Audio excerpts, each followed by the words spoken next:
Former President Duterte nilaglag nga ba ng kanyang mga sariling tropa nung nakaraang administrasyon nung siya pa ang namumuno sa Pilipinas?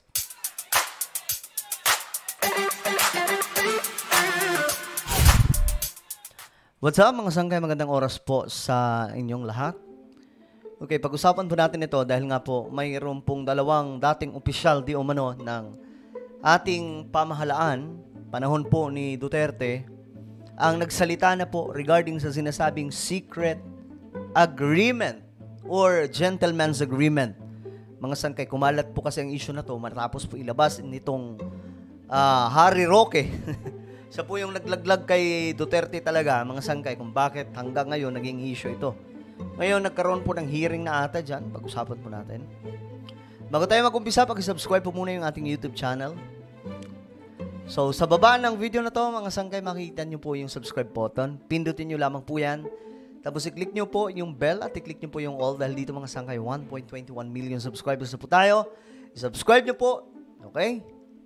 At i-click nyo po yung bell. Alright.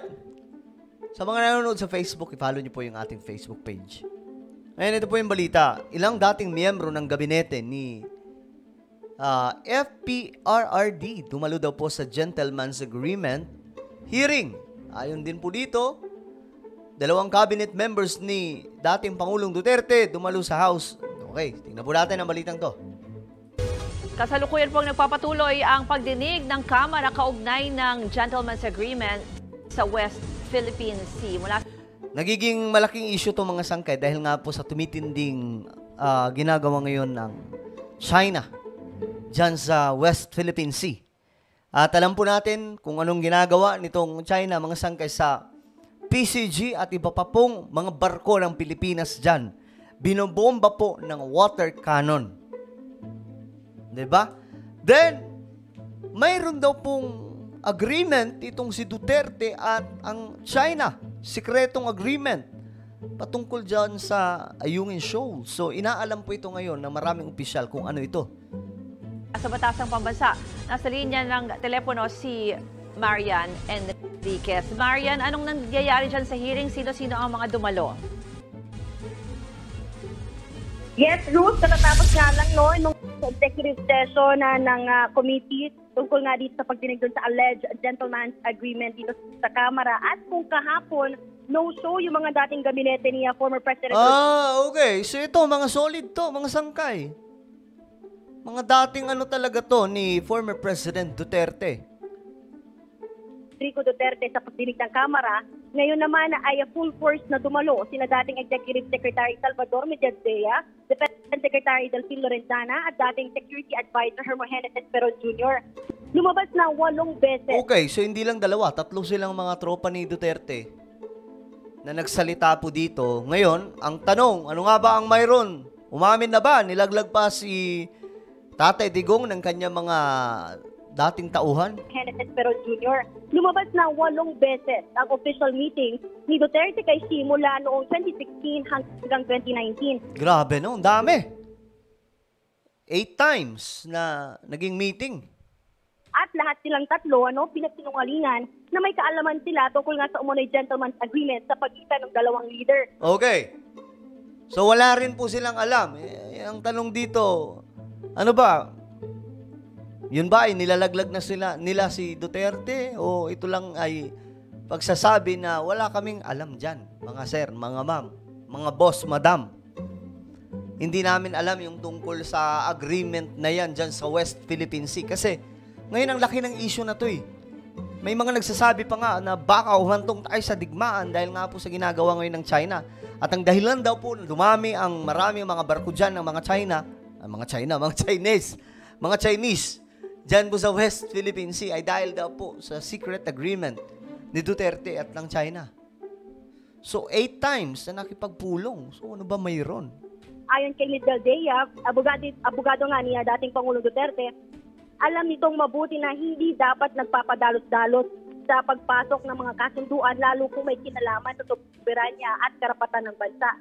Ayon pa sa kanya, 12 araw lang nang maupo sila sa pwesto nang lumabas yung arbitral ruling ng UN nga at pagsiwalat niya may nabasa ang column daw na mayroong commitment daw ang Administrasyong Aquino sa pangunguna ni dating Defense Secretary Voltaire Gasmin sa Chinese officials noong 2013 tungkol nga doon sa estado ng BRP Sierra Madre sa Ayungin Shoal. Ayan na. Ayungin Shoal na ang pinag-uusapan. Ang kasunduan umano, mag-deliver lamang ng mga pagkain at tubig para sa mga tropang nakaistasyon sa BRP Sierra Madre. Pero lumabas na kahit pa nanalo na tayo, yung Pilipinas, sa arbitral ruling, ay napag-alamang at yun nga, pasok sa ating exclusive economic zone yung Ayungin Shoal, pinagpatuloy pa rin yung estado o status quo ng Duterte administration na tanging tubig at pagkain lang yung ipapadala doon sa BRP Sierra Madre. Mas linaw na walang repair na ginawa yung dating administrasyon. Okay, so hindi ni-repair. Okay, ano ba ang mayroon? Yun yung gusto talaga malaman mga sangkay kung ano ba, kasi yung sinasabi po, binenta daw po ni Duterte ang Ayungin Shoal sa mga Chinese, yung sa gobyerno ng China. Kaya po ang dami diyang mga, di ba, ang dami po diyang mga barko ng China nakapaligid po. At every time po na maglalayag ang mga barko ng Pilipinas dyan, binubomba po ng water cannon nitong mga lukulukong China, mga lukulukong Chinese. Paglilinaw nga naman ni Secretary Lorenzana, nag-umpisa silang mag-repair ng BRP Sierra Madre noong 2021. Ito yung panahon ng bombahin na ng water cannon ng China yung ating mga barko. Sa huli, nagkaroon naman ng motion na imbitahan si Gasmin sa susunod na pagdinig. Pinatawag din niya si presidential spokesperson, dating tagapagsalita ng Pangulo na si Atty. Harry Roque. Yun ang dapat ipatawag. Diba? Kasi siya po ang siya po talaga yung dahilan. Nilaglag niya po dito yung presidente, yung dating presidente ng Pilipinas Siya po dapat ipatawag. Di ko nga alam kung anong naging reaksyon nun ni Duterte nung nalaman niyang, Diyos mio, ito si Harry Roque kasi, sobrang daldal, mga sangkay, di ba? Nasusobrahan po sa putak ng putak, mga sangkay. Kaya kung ano-ano nang nasasabi, hindi na po niya nalalaman na bigla na lamang po siyang nakakapagbitaw ng salita na ikapapahamak ni Duterte. Tingnan niyo to. Sino ang pinag-uusapan? Si Duterte. Kung hindi pumutak si Harry Roque nun, wala sanang pag-uusapan tungkol po dito sa gentleman's agreement or secret agreement. Paano kung may mabukay kay patuloy dito yung yung mga congressman, yung House of Representatives, di, kasalanan patuloy ni Harry Roque yan. Diba? Nauna na yan nagsiwala tungkol nga dito sa umunoy gentleman's agreement. At hindi lang nauna, siya talaga yung kaisa-isang nagsiwalat dyan. Yun nga, nauwi kanina yung pagdinig sa executive session para pag-usapan yung ibang mga sensitive detalye tungkol sa West Philippines Sea. Balik tayo. Maraming salamat, Marian. Okay, so ito, tingnan din po natin itong balita mula sa UNTV. Rosalie, ano yung detalye nitong pahayag ng dalawang dating cabinet members ng Duterte administration? Una humingi ng paumanhin sina dating Executive Secretary Salvador Medialdea at former Defense Secretary Delfin Lorenzana sa House Committee on National Defense and Security at Special Committee on the West Philippine Sea dahil hindi nakadalo sa unang pagdinig kahapon bunsod ng prior commitments. Kasunod nito, itinanggi ng dalawang dating cabinet members ng Duterte administration na nagkaroon ng gentleman's agreement ang Okay, tinanggi nila pala mga sangkay. Ibig sabihin, wala daw po. dating punong ehekutibo at si Chinese President Xi Jinping sa West Philippine Sea. Humabol din sa pagdinig si dating National Security Advisor Hermogenes Esperon at ganito rin ang kanya naging pahayag. Ayon kay dating ES Medialdea, bilang isang abogado, alam ni dating Pangulong Duterte na hindi dapat magpadalos-dalos sa pagkakaroon ng anumang kasunduan sa China na may kaugnayan sa ating sovereign rights. Gayunman, ang naging usapan anya sa pagitan ni na dating Pangulong Duterte at Chinese President Xi ay yung status quo sa Ayungin Shoal.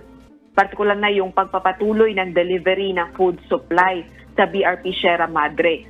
Ang barkong sinadsad sa Ayungin Shoal para magsilbing tirahan ng mga sundalo para bantayan ang ating teritoryo.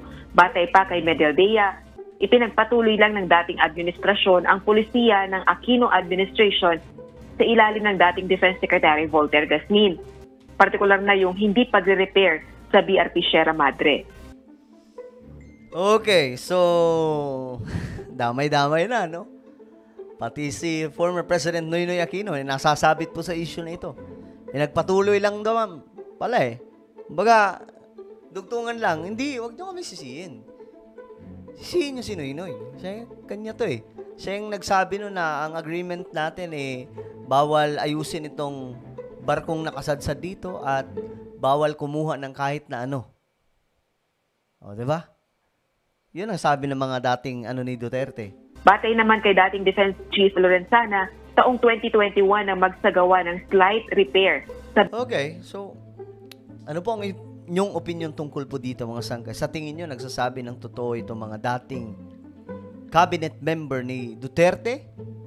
O sa tingin nyo, ilalaglag nila si former President Duterte? I-comment nyo po sa ibaba ang inyong mga opinion. And now I invite you, please subscribe my YouTube channel. Sangkay Dyan Daily, dito po ako nag-upload mga sangkay ng mga vlog patungkol po sa mga ganap po sa buhay. Matutuwa po kayo sa mga vlog na ito mga sangkay. Pampa-good vibes po ito. Okay? Subscribe nyo, i-click ang bell at i-click nyo po yung all. So ako na po yung magpapaalam. Mag-iingat pong lahat. God bless everyone.